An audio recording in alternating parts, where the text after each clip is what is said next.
পড়ছিলাম তাজমহল দ্বিতীয় খণ্ড, কলমে প্রিমা ফারনাথ চৌধুরী। পর্ব সংখ্যা ৮।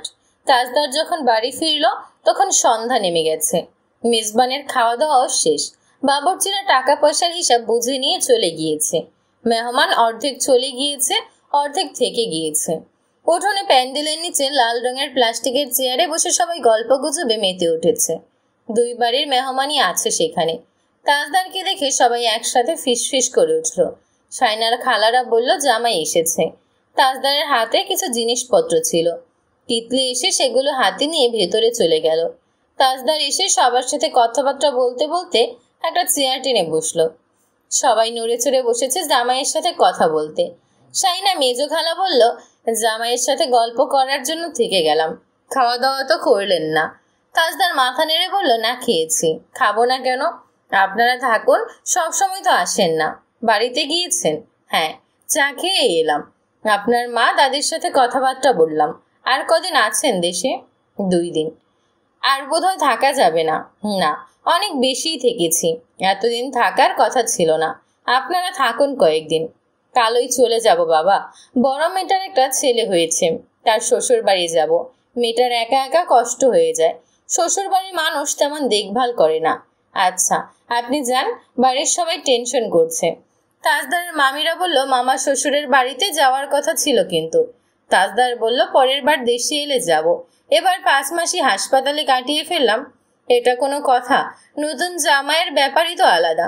সমস্যা নেই, নতুন জামাই সেজে যাব। ঠিক আছে, আমরা মনে রাখলাম। তাজদার তাদের সাথে কথাবার্তা বলা শেষে বাড়িতে গেল। কেউ এখন কিছু বলছে না আর। সবাই তাকে দেখে আরো চুপ হয়ে গেছে, যেন সে ভাত খায়নি এটা নিয়ে কারো তেমন ভাবনা নেই।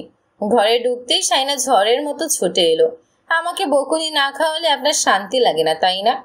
তাজদার কপাল কুঁচকে তাকালো। স্বরটা ভারী সংযত। কে কি বলেছে? সবাই, এমনকি আমার বাপের বাড়ির লোকজনও বলে যাচ্ছে আমি কেন তাদের জামাইকে বোঝাইনি। অদ্ভুত কথা, আমি কি বাচ্চা ছেলে? আমাকে কেউ বোঝাবে কেন? আর তুমি আমাকে বোঝাবে? ওদের মাথা খারাপ। সাইনার রাগে কাঁপতে লাগলো। মানে, আমি আপনাকে বোঝাতে পারি না? তাজদার হালকা গলায় বলল, তুমি আমাকে বোঝাতে গিয়ে নিজেই ফায়ার হয়ে যাও। আপনার সঙ্গে আমি আর একটা কথাও বলবো না। বলতে বলতে সাইনা দরজার দিকে ঘুরতেই তাজদার ঠান্ডা গলায় বলল, ওটাই চেয়ে এসেছে সব সময়। এখন আরো সুবিধা হবে। দিনের পর দিন কথা না বলে থাকা যাবে। সাইনা থেমে ধীরে ঘুরে তাকালো। কিছুক্ষণ নীরবে তাজদার সিদ্দিকীর মুখখানা লক্ষ্য করলো। মুখটা অসম্ভব গম্ভীর। একদমই মনে হচ্ছে না মজা করে কথা বলার মুডে আছে। অথচ কিছুদিন আগেও সবকিছু স্বাভাবিক ছিল। হাসতো, ঠাট্টা করতো, এমনকি নিজের কথায় নিজেই হেসে উঠত। হুট করে কিছু একটা বদলে গেছে। গরু মহিষের সেই ইস্যুটা নিয়েই এমন অস্থির, নাকি অন্য কিছু চলছে মাথার ভিতর যে সে এখনো বুঝতে উঠতে পারেনি? রাগ করছেন? আমি সিরিয়াসলি বলিনি। তাজদার শান্তভাবে বলল, তোমার সিরিয়াস না হওয়া এক ধরনের সিরিয়াস ব্যাপার। রাগ করিনি আমি। সাইনা বলল, তবু চেহারায় রাগ ফুটে আছে। তুমি সেটা দেখতে পেয়েছো, এটুকুই আমার সৌভাগ্য। সালাম নাও। সাইনা অবাক গলায় বলল, আমি এমন কি করেছি যে আপনি এভাবে? তাজদা এবার তার দিকে তীক্ষ্ণ দৃষ্টিতে তাকিয়ে কঠিন গলায় বলল, বলেছি তো রাগ করিনি। এখন যাও যেখানে যাওয়ার, মাথা খেও না। সাইনা বিছানার ওপর শপিং ব্যাগটা দেখলো। হেঁটে এসে সেটা ধরবে তখনই তাজদার বাধা দিয়ে বলল, ওটা নেবে না খবরদার। সাইনা হাত গুটিয়ে নিল। মন খারাপ করে বেরিয়ে যাচ্ছিল তখনই তাজদার বলল, আমি এমন কিছু বলিনি যেটা শুনে তোমার মন খারাপ করবে। সাইনা বলল, আপনাকে বুঝতে পারছি না বলেই হয়তো মন খারাপ হচ্ছে, অন্য কারণে নয়। যাই হোক, এসব কথা থাক। আপনি দুপুরে আর কিছু খাননি বোধহয়। আমি কিছু নিয়ে আসছি।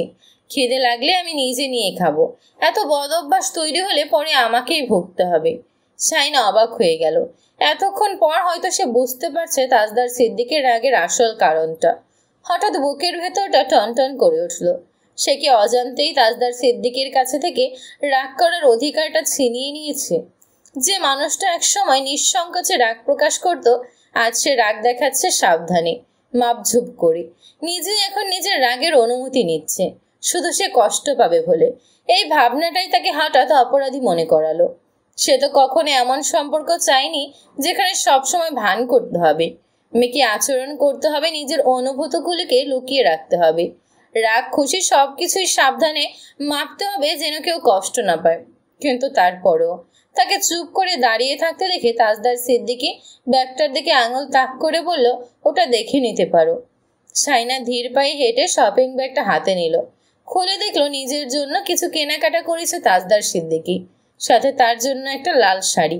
তবে এটাতে সোনালি রঙের কাজ আছে, অন্যরকম আরামদায়ক হবে। নিজের অজান্তেই সাইনার ঠোঁটে হালকা হাসি ফুটল, কিন্তু তাজদারের দিকে তাকাতেই হাসিটা মুহূর্তের মধ্যে মিলিয়ে গেল। তার চেহারা এমন গম্ভীর যে সাইনার হাসিটা সেখানে বেমানান। আবার আমার জন্য কেনাকাটা কেন? তাজদার তার চোখ বরাবর তাকালো প্রশ্নটা শোনার সাথে সাথে। সাইনা বিচলিত হয়ে দ্রুত চোখ নামিয়ে নিয়ে বলল, পছন্দ হয়েছে খুব, থ্যাঙ্কস। বলেই সে শপিং ব্যাগটা আলমারির ভেতরে রেখে ধীর পায়ে বেরিয়ে গেল। তাজদারের চোখ আলমারির দিকেই আটকে রইল।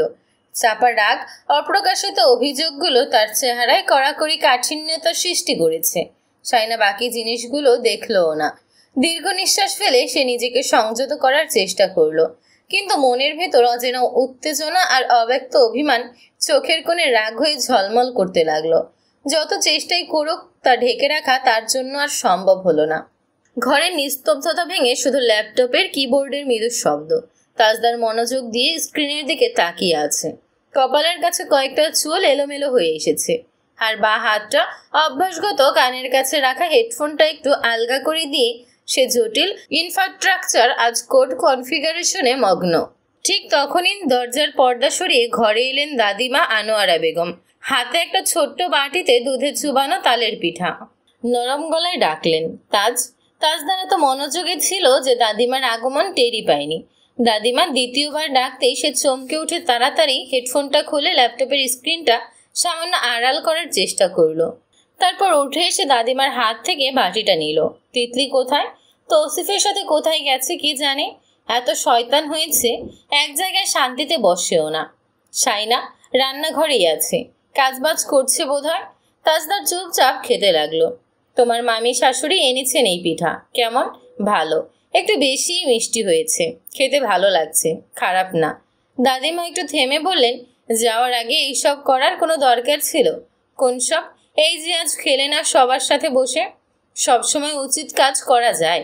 দাদিমা হতাশ হয়ে বললেন, সাইনার দুলাভাইরা তো বলেই দিল তাদের সাথে খেতে তোমার আপত্তি আছে, তাই তুমি না খেয়ে চলে গিয়েছ। তাজদার চামচ মুখে না তুলে বলল, এইসব বাড়াবাড়ি রকমের কথাবার্তা। আনোয়ারা বেগম শান্তভাবে বললেন, এটাই তো স্বাভাবিক। ওরা তো আর জানে না বাড়িতে কি হয়েছে। তোমার এটা করা উচিত হয়নি। যাই হোক, এইসব কথা বাড়িয়ে লাভ নেই। তোমার দাদা ভাই আর দাদা শ্বশুরের কবর জিয়ারত করেছো আজকে? তাজদার বলল, হ্যাঁ, ভালো করেছো। এবার রাগ টাগ বাদ দাও। আর দুটো দিন আছে, ভালো ভালো সময় কাটাও। বউয়ের সাথে এখন কোনো রাগ দেখিও না। তুমি চলে গেলে ওর খারাপ লাগবে। তাজদার সোজা সাপটা বলল, আমি শিওর ওর খারাপ লাগবে না। এটা তোমার রাগের মাথায় বলা কথা। তাজদার বলল, সেটা হতেই পারে, তবে এটাই সত্যি। দাদিমা হেসে ফেললেন, ওর খারাপ লাগলেই তো সমস্যা। তখন তোমার ওখানে মন টিকবে না। আর সবাই তো একরকম না। ও হয়তো দেখাতে পারে না, কিন্তু বর দূরে গেলে কষ্ট হবে। সেই বর যদি শত্রুও হয় তবুও। তাহলে ভালোই। দাদিমা আবারও হেসে ফেললেন। মেয়েদের মন বোঝা এত সহজ না, আবার এতটা কঠিনও না। সবাই সব কিছু প্রকাশ করতে পারে না, আবার অনেকে কথায় না বলে কাজকর্মে আচার আচরণে তা বুঝিয়ে দেয়। শুধু বুঝে নিতে হয়। কেউ আমার জন্য কষ্ট পাচ্ছে, এইসব আমার কাছে বিরক্তিকর। এত পেইন নিতে চাই না আমি। এই জন্যই তো তোমার জন্য কষ্ট হলেও সবাই তা দেখাতে ভয় করে। এভাবে বলতে আছে নাকি? আমার জন্য কাউকে কষ্ট পাওয়ার ভান করতে হবে না। এইসব ফেক ইমোশনাল সিন দেখতে চাই না আমি। Save that emotional act for someone who cares. এত কঠিন কথা বলতে আছে? আমি বলি। তখনই দরজার কাছে সাইনাকে দাঁড়িয়ে থাকতে দেখলো তাজদার। সাইনা অপ্রস্তুত হয়ে পড়ল। বলল, দাদুকে বড় আব্বু ডেকেছেন। আনোয়ারা বেগম একটি দীর্ঘশ্বাস ফেললেন। তারপর তাজদারের দিকে অর্থপূর্ণ দৃষ্টিতে তাকিয়ে বেরিয়ে গেলেন। তাজদার সাইনার উদ্দেশ্যে বলল, ভেতরে এসো। সাইনা কথা না শুনেই চলে যাচ্ছিল। তাজদার এক লহমায় সাইনার হাত ধরে ঘরের ভেতরে টেনে এনে ধরাম করে দরজা বন্ধ করে দিল। তারপর তার দিকে তাকিয়ে কিছু বলতে যাবে, তার আগেই সাইনা বলল, ফেক ইমোশনাল সিন দেখতে চাচ্ছেন? কথাটা গরম সীসার মতো তাজদারের কানে বাজলো। সে তৎক্ষণাৎ সাইনার হাত ছেড়ে দিল। সে ভুলভাল কথা বললে সেটা শোনার জন্য চলে আসে, কিন্তু তার যে এত খারাপ লাগছে এটা বুঝতে পারছে না। তার ভেতরের সব জেদ নতুন করে জমাট বাঁধল। সে দ্রুত হেঁটে গিয়ে দরজাটা আবার খুলে দিল। এবার ইশারায় শাইনাকে চলে যেতে বলল। তার চোখ মুখে চূড়ান্ত বৃতৃষ্ণা। শাইনা ঘর থেকে বেরিয়ে গেল। চোখে জল নিয়ে ক্ষোভের দৃষ্টিতে তাকাতেই তাজদার বলল, এই যে ঘর থেকে বেরোলে, আমি দেশ ছাড়ার আগে আর একদম ভেতরে আসবে না। শাইনা তার কথা অমান্য করে জেদ দেখিয়ে ভেতরে ঢোকে এসে সরাসরি ঝাঁপিয়ে পড়ল তার বুকের কাছে। কিল খামচি আর এলোমেলো ধাক্কায় তাজদার 2 পা পেছনে সরে গেল। মুখটা যন্ত্রণায় কুঁচকে গেল। কি হচ্ছেটা কি শাইনা? শাইনা শান্ত হওয়ার মেয়ে নয়। তাজদার শেষমেশ তার হাত দুটো শক্ত করে চেপে ধরে শরীরটাকে নিজের সাথে শক্ত করে জড়িয়ে ধরল। এক ঝটকায় শাইনার মাথাটা আলতো করে কাত হয়ে গেল। সে সরাসরি ঠোঁটের উপর ঝুঁকে শক্ত একটা চুমু খেয়ে বলল, থামো, বাড়াবাড়ি করো না, রিল্যাক্স।